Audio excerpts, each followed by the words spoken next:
Ducky's Space Adventure. Once upon a time, in a quiet little pond, there lived a duck named Ducky. Now, Ducky wasn't your ordinary duck. While most ducks dreamed of swimming or waddling around, Ducky dreamed of flying to space.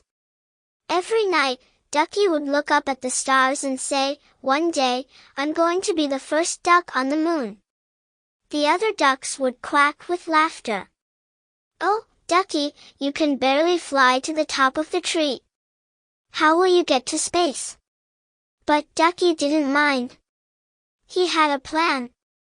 He spent all his time building a rocket ship made out of an old bathtub, a bunch of balloons, and, of course, some duct tape. What could go wrong? Ducky thought. One sunny afternoon, Ducky put on his helmet, strapped into his bathtub rocket, and with a big quack, he pulled the lever.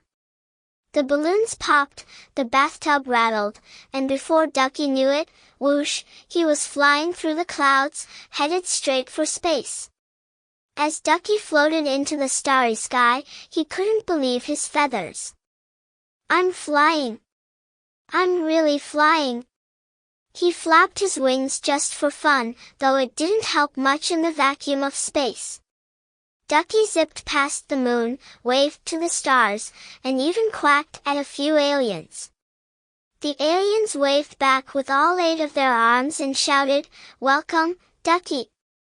You're the first quacking astronaut we've ever met." Ducky smiled. He was finally famous. Everything was going swimmingly, until Ducky noticed something. He was out of snacks. "Oh no!" Ducky quacked. "I forgot my bread crumbs." He quickly turned his rocket bathtub around and zoomed back to Earth. With a loud splash, Ducky landed right back in his pond. All the other ducks gathered around. "What happened, Ducky?" they asked, eyes wide. "Well," Ducky said, puffing out his chest, "I met some aliens, flew past the stars, and almost made it to Mars. But I forgot my bread crumbs." The ducks all burst into laughter. From that day on, Ducky was known as the bravest, quackiest astronaut duck in the whole pond. And every night, he still looked up at the stars, dreaming of his next adventure, but this time, he'd bring snacks. The end.